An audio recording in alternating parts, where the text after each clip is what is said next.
सर्वत्र शासन होगा हमारा। स्वर्गलोक, सूर्यलोक, वरुण लोक एवं अन्य सभी देवलोक पर अपना अधिकार स्थापित करेंगे हम।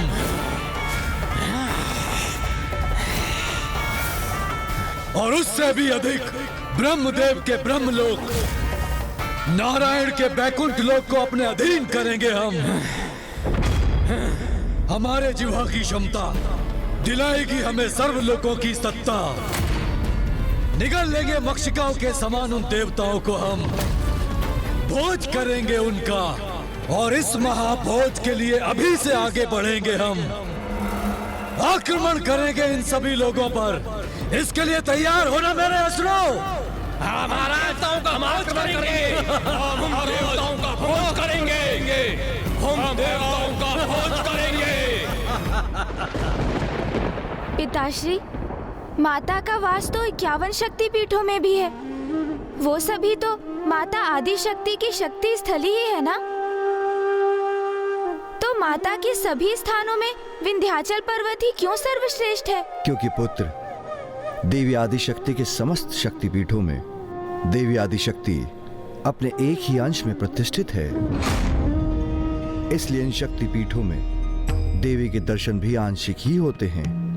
किंतु विंध्याचल में तो देवी आदिशक्ति अपनी संपूर्णता में विराजमान है और एकमात्र यही स्थान है जहां उनके भक्त अपनी देवी के दर्शन का आनंद प्राप्त करते हैं। और विंध्याचल का अत्यधिक महत्व इसलिए भी है क्योंकि वहां त्रिकोण शक्ति यंत्र भी स्थापित है। त्रिकोण शक्ति यंत्र?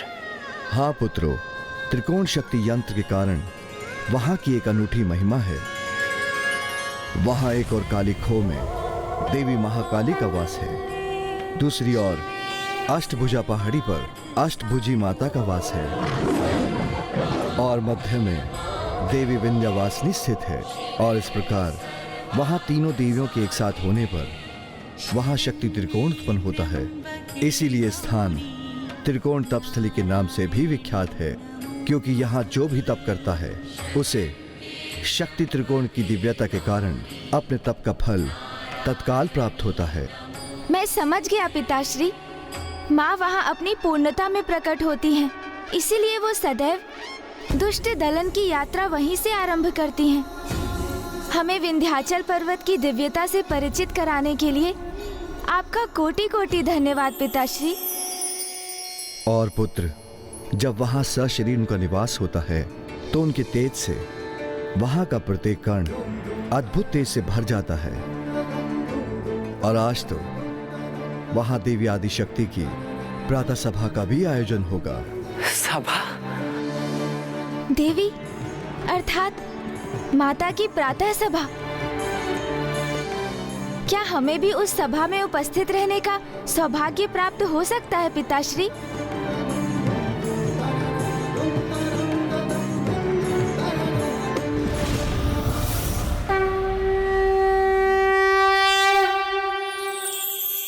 देवी आदिशक्ति की प्रातः सभा?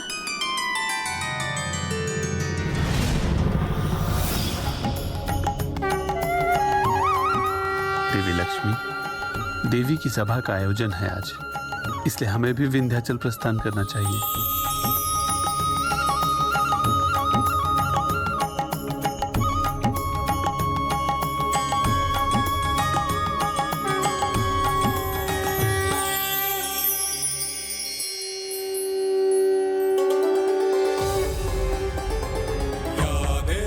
सर्वभूतेषु शक्तिरूपेण संस्थिता। नमस्तस्यै नमस्तस्यै नमस्तस्यै नमो नमः। कितना अद्भुत और मनभावन दृश्य है ये। इतने दिव्य और महान ऋषियों के द्वारा माता के मंत्रों का उच्चारण इस हृदय को शीतल कर रहा है। माता के स्थान में प्रवेश करने के पूर्व ही हमें अपार आनंद का अनुभव हो रहा है, तो वहाँ प्रवेश करने पर आनंद की चरम की अनुभूति अवश्य होगी।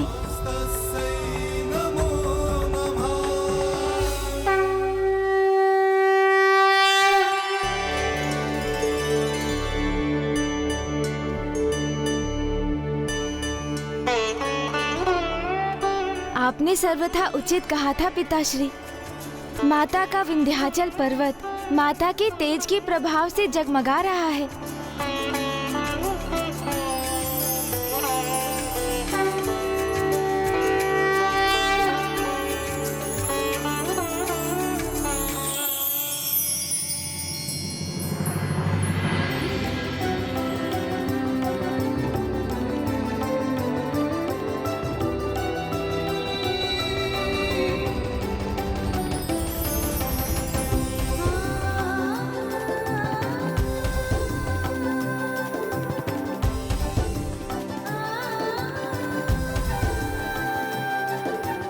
यदि यहाँ ही ऐसी अद्भुत दिव्यता है तो माता की सभा कितनी अद्भुत होगी। उसकी तो कल्पना ही बहुत सुखद है। माता की सभा के अलौकिक अनुभव को प्राप्त करने के लिए अत्यंत आतुर हो रहा हूँ।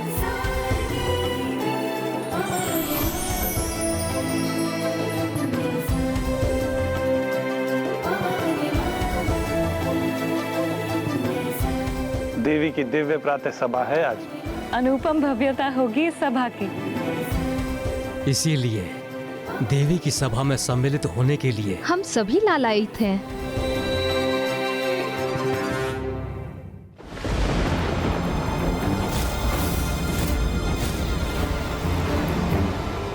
आगे बढ़ो मेरे असुर सैनिकों, धूल दूषित कर दो इन देवताओं को, अपने अधीन कर लो इन देव लोगों को।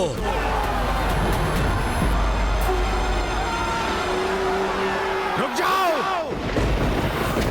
जाओ दुष्ट असुर, आगे बढ़ने का दुस्साहस भी मत करना।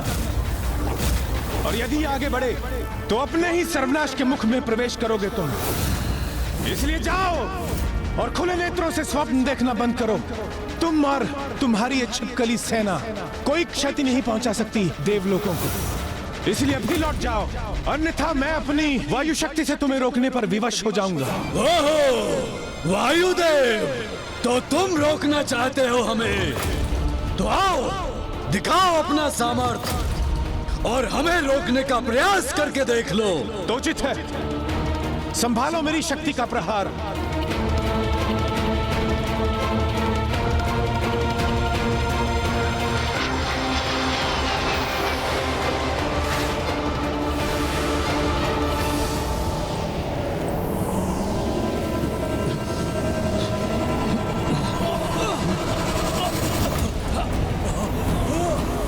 मेरा वायु प्रवाह तुम्हें आगे नहीं बढ़ने देगा।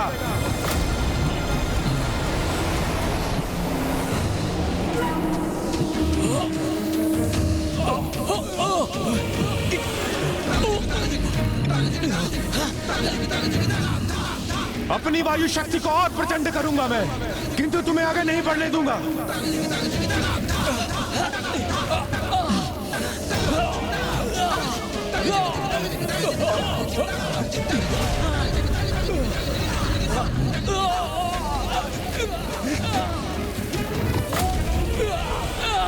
क्या हुआ वायुदेव? मुझे रोकने में असमर्थ हो गए हो तुम? दुष्ट असुर, अभी तो तुमने मात्र मेरी शक्ति का सामना किया है, मेरे मरुतों का नहीं।